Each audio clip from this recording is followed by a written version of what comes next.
नमस्कार और स्वागत है आपका IPO review by Groww channel पर। आज हम एक ऐसी फार्मास्यूटिकल कंपनी की बात कर रहे हैं जो पूरी तरह से regulated markets, specially US markets पर फोकस्ड है। इनकी स्ट्रैटेजी है सिंपल, इनोवेशन और हाई मार्जिन स्पेशलिटी प्रोडक्ट्स। दोस्तों, हम बात कर रहे हैं रूबिकॉन रिसर्च लिमिटेड की। ये कंपनी अपना आईपीओ लेकर आ रही है। इस वीडियो में हम क्या कवर करेंगे? हम देखेंगे आईपीओ की डिटेल्स, कंपनी का बिजनेस मॉडल, की स्ट्रेंथ्स और वीकनेसेस, डिटेल्ड फाइनेंशियल एनालिसिस और पीयर कंपैरिजन। तो चलिए शुरू करते हैं।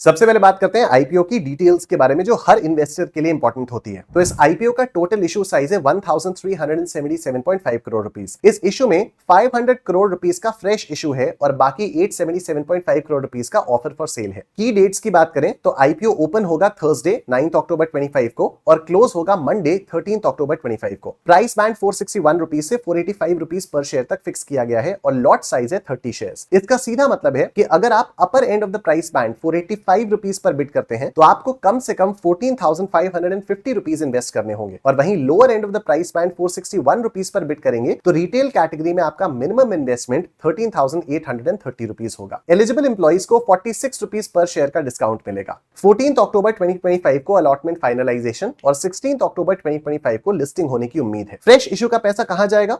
तो कंपनी फ्रेश इशू से आने वाले 500 करोड़ में से 310 करोड़ को एग्जिस्टिंग बोरोविंग्स या लोन्स के प्री पेमेंट या शेड्यूल्ड रीपेमेंट के लिए यूज करेगी। बाकी बचा हुआ amount unidentified acquisitions, strategic initiatives और जनरल कॉर्पोरेट पर्पसेस के लिए यूज होगा। अब चलते हैं बिजनेस ओवरव्यू पर, यानी कंपनी करती क्या है। तो रूबिकॉन रिसर्च एक फार्मास्यूटिकल फॉर्मुलेशंस कंपनी है। सिंपल शब्दों में ये दो मेन तरह के प्रोडक्ट्स बनाती है और बेचती है। Number 1 branded speciality and number 2 generic prescription pharmaceutical products. इनका पूरा फोकस रेगुलेटेड इंटरनेशनल मार्केट्स पर है। FY25 में इनकी टोटल ऑपरेशनल रेवेन्यू का 98.49% यानी 1264.92 करोड़ रुपीस यूएस मार्केट से आया था। इनके मेनली 3 बिजनेस वर्टिकल्स और रेवेन्यू स्ट्रीम्स हैं। नंबर 1 सेल ऑफ गुड्स, ये इनका प्राइमरी और सबसे बड़ा रेवेन्यू सोर्स है। FY25 में 98.27% ऑफ द टोटल रेवेन्यू। इसमें शामिल है oral solids, oral liquids, nasal sprays और speciality products. Number 2 other operating revenue, इसमें रॉयल्टी इनकम और एक्सपोर्ट बेनिफिट्स शामिल हैं। एंड नंबर 3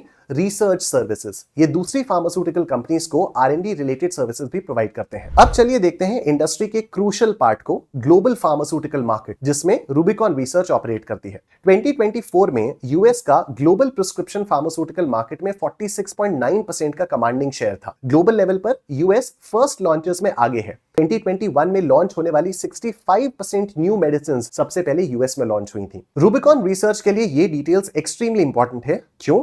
क्योंकि कंपनी के पास 72 एक्टिव ANDAs यानी अब्रीविएटेड न्यू ड्रग एप्लीकेशंस और 9 एक्टिव NDAs यानी न्यू ड्रग एप्लीकेशंस का पोर्टफोलियो है यूएस FDA से अप्रूव्ड एज ऑफ 30 जून 2025। इनके 70 कमर्शियलाइज्ड प्रोडक्ट्स यूएस मार्केट में हैं, जो इनके 86.4% के हाई कमर्शियलाइजेशन रेट दर्शाता है एज ऑफ जून 2025। मार्केट में इनकी पोजीशन स्ट्रांग है। FNS रिपोर्ट के मुताबिक रूबिकॉन इवैल्यूएटेड इंडियन पीयर्स में एकमात्र कंपनी है जिसका पूरा फोकस रेगुलेटेड मार्केट पर है। चलिए देखते हैं रूबिकॉन की मेन स्ट्रेंथ्स क्या हैं और वो क्यों इनके लिए कंपेटिटिव एज देते हैं। नंबर 1 यूएस मार्केट पर अनवेवरिंग फोकस और एक्सेप्शनल ग्रोथ। कंपनी के रेवेन्यू का 98.49% FY25 में यूएस मार्केट से आया और इनके टोटल रेवेन्यू CAGR FY23 से FY25 तक 75.89% रहा है, जो कि इवैल्यूएटेड इंडियन पीयर्स के एवरेज से 7 गुना ज्यादा है according to Frost and Sullivan. US market high value market है। इस पर पूरा फोकस होने से कंपनी इस बड़े और प्रॉफिटेबल मार्केट से मैक्सिमम बेनिफिट ले सकती है। हाई ग्रोथ रेट इनकी मार्केट पेनिट्रेशन और कैप्चर की ताकत दिखाता है। नंबर 2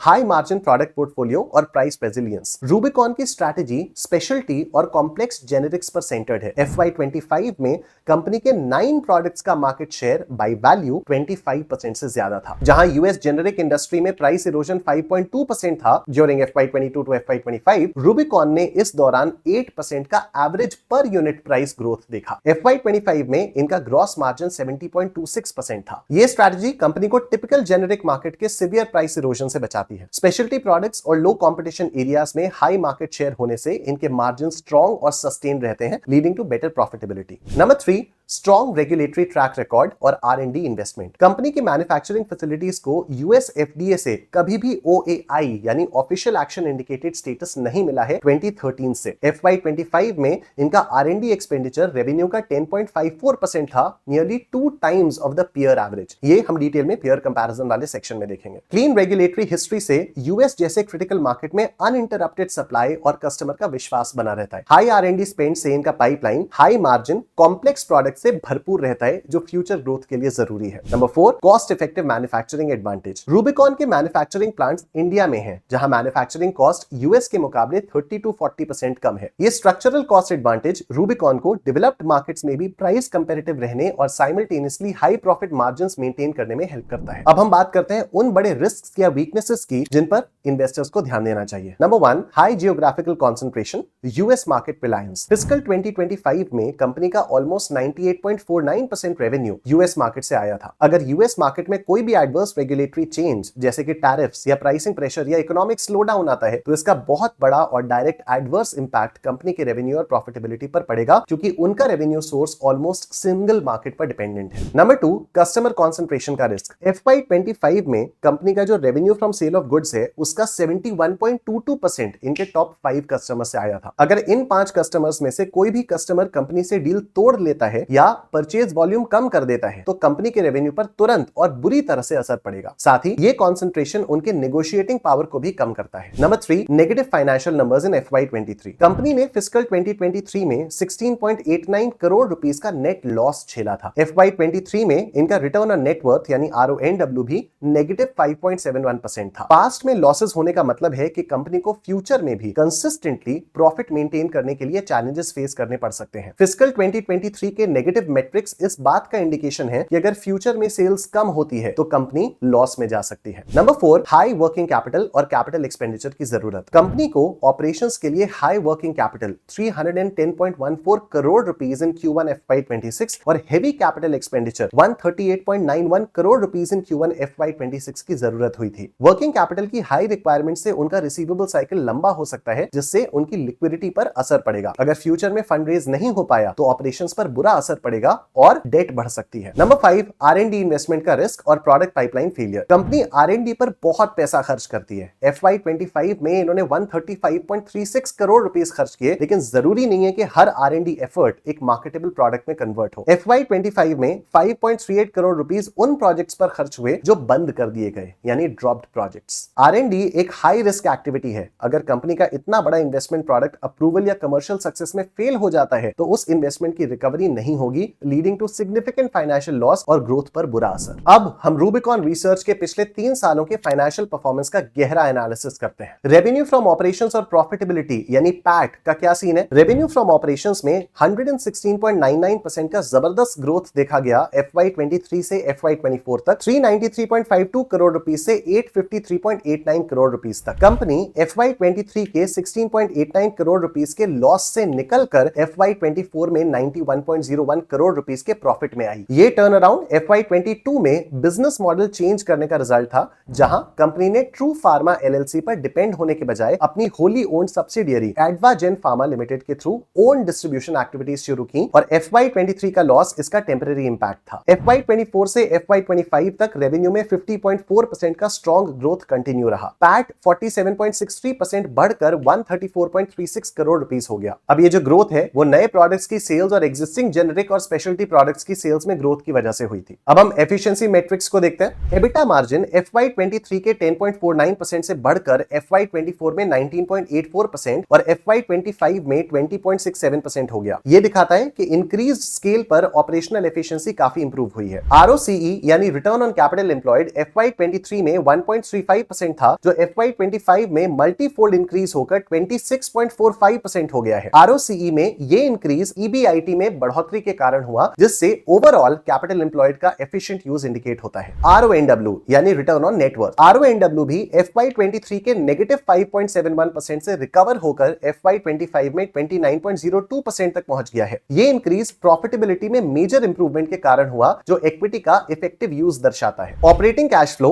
FY23 में नेगेटिव 74.75 करोड़ रुपीस था, जो इन्वेंट्री में सिग्निफिकेंट इंक्रीज के कारण था। FY24 और FY25 में ये पॉजिटिव हुआ, 21.06 101 करोड़ रुपीस और 159.18 crore rupees primarily number of products और बिजनेस वॉल्यूम्स में इंक्रीज के कारण था, जो कंपनी की इंप्रूव्ड ऑपरेटिंग परफॉर्मेंस और हेल्दी कैश जनरेशन को दर्शाता है। इन्वेस्टिंग एक्टिविटीज से कैश फ्लो लगातार नेगेटिव रहा है, जिसका मतलब है कि कंपनी एसेट्स और फैसिलिटीज पर कंटिन्यूअसली हेवी इन्वेस्टमेंट कर रही है। Q1 FY26 में इन्वेस्टिंग एक्टिविटीज से negative 142.828 crore rupees cash flow देखा गया, जिसका primary reason Pithampur manufacturing facility का एक्विजिशन और कैपिटल एक्सपेंडिचर था। फाइनेंसिंग एक्टिविटीज से FY25 में 39.81 करोड़ रुपीस का नेगेटिव कैश फ्लो था, जिसका मतलब है कि कंपनी ने डेट रीपे करने में पैसा यूज किया। अब डेट पोजीशन पर नजर डालते हैं। 30 जून 2025 तक टोटल बोरोविंग्स 495.78 करोड़ रुपीस की थी। नेट डेट FY23 के 254.49 करोड़ रुपीस से Q1 FY26 तक 383.94 करोड़ रुपीस हो गया, लेकिन कंपनी की टोटल इक्विटी 286.37 करोड़ रुपीस से 593.67 करोड़ रुपीस हो गई। Adjusted net debt to equity ratio FY23 के 0.89 टाइम्स से घटकर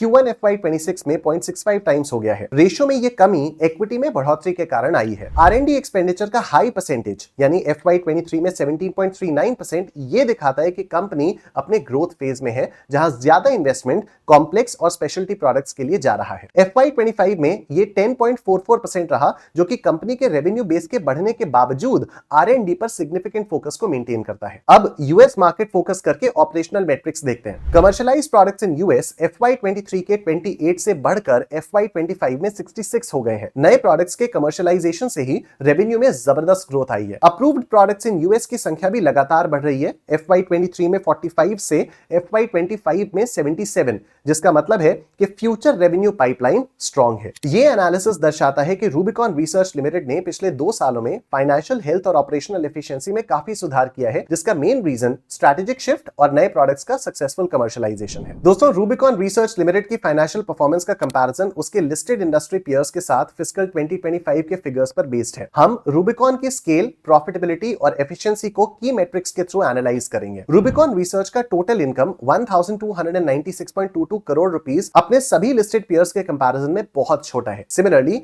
इसका एब्सोल्यूट एबिटा 267.89 करोड़ रुपीस और पैट 134.36 करोड़ रुपीस भी पीयर्स से काफी कम है। ये डिफरेंस रूबिकॉन के छोटे स्केल और नीश मार्केट फोकस को हाईलाइट करता है। रूबिकॉन का एबिटा मार्जिन 20.67% है। ये एलेंबिक फार्मास्यूटिकल्स के 15.85% से ज्यादा है, स्ट्राइड्स फार्मा के 20.07% के ऑलमोस्ट बराबर है और औरोबिंदो के 22.18% और मार्जिन मार्केट लीडर्स जैसे जाइडस के 30.48% और सन फार्मा के 30.36% से कम है। रूबिकॉन का पैट मार्जिन 10.37% है, जो औरोबिंदो के 10.77% के क्लोज है और स्ट्राइड्स के 8.85% और एलेंबिक के 8.67% से बेहतर है, पर बाकी सब पीयर्स से कम है। रूबिकॉन का ROCE 26.45% है। ये सन फार्मा 26.8% के बराबर और जाइडस और डॉक्टर रेड्डीज के ROCE से कम है, पर बाकी पीयर्स से बेहतर है। रूबिकॉन का RONW 29.02% है, जो कि इसके सभी लिस्टेड पीयर्स में हाईएस्ट है। ये दोनों मैट्रिक्स दर्शाते हैं कि रूबिकॉन छोटा होने के बावजूद अपने डिप्लॉयड कैपिटल और स्टेक होल्डर्स फंड्स को इंडस्ट्री में सबसे एफिशिएंट तरीके से मैनेज और यूटिलाइज कर रहा है। रूबिकॉन का R&D spend as a percentage of total income 10.44% है, जो पीयर ग्रुप में सबसे हाईएस्ट है। ये कंपनी के हाई ग्रोथ और इनोवेशन ड्रिवन मॉडल को हाईलाइट करता है। ये हेवी इन्वेस्टमेंट रूबिकॉन की फ्यूचर स्पेशलिटी प्रोडक्ट पाइपलाइन और रेगुलेटेड मार्केट फोकस को मजबूत करने की स्ट्रेटजी का हिस्सा है। रूबिकॉन का PE रेशियो 59.5 टाइम्स है पोस्ट इशू कैपिटल के बेसिस पर। ये सारे पीयर्स के PE से ज्यादा है। हायर वैल्यूएशन कंपनी के रेवेन्यू ग्रोथ और हायर एफिशिएंसी और इनोवेशन लेड ग्रोथ की वजह से हुआ है, लेकिन कंपनी के छोटे स्केल के कारण वैल्यूएशन पर कॉशन रखनी जरूरी है। तो दोस्तों, रूबिकॉन रिसर्च लिमिटेड का आईपीओ एक ऐसी कंपनी का है जिसका फोकस बहुत क्लियर है। US regulated speciality generics market. Company की ग्रोथ रेट उनकी मार्केट कैप्चर एबिलिटी को दर्शाती है। हाई RONW 29.02% और clean regulatory track record, no OAI, इनके बिजनेस मॉडल की एफिशिएंसी और रिलायबिलिटी को साबित करते हैं। सबसे बड़े रिस्क हैं सिंगल मार्केट, यूएस पर एक्सट्रीम रिलायंस और टॉप फ्यू कस्टमर्स पर डिपेंडेंसी। फाइनेंशियल परफॉर्मेंस में रीसेंट टर्न अराउंड आया, लेकिन हिस्टोरिकल लॉसेस का रिस्क अभी भी बना हुआ है। रूबिकॉन रिसर्च एक अग्रेसिव ग्रोथ और हाई एफिशिएंसी कंपनी है, लेकिन इसमें हाई कंसंट्रेशन रिस्क भी शामिल है। इन्वेस्टर्स को कंपनी की वैल्यूएशन यानी PE रेशियो और ग्रोथ ट्रैजेक्टरी को मार्केट रिस्क्स के साथ बैलेंस करके अपना इन्वेस्टमेंट डिसीजन लेना चाहिए। दोस्तों, ये रिव्यू सिर्फ एजुकेशनल पर्पसेस के लिए है और ये किसी भी तरह की बाय या सेल रिकमेंडेशन नहीं है। कोई भी इन्वेस्टमेंट डिसीजन लेने से पहले अपने फाइनेंशियल एडवाइजर से जरूर कंसल्ट करें। आपको ये एनालिसिस कैसा लगा हमें कमेंट सेक्शन में जरूर बताएं। इस वीडियो को लाइक करें, अपने दोस्तों के साथ शेयर करें और चैनल को सब्सक्राइब करना ना भूलें। जल्दी मिलेंगे अगले IPO एनालिसिस के साथ। धन्यवाद।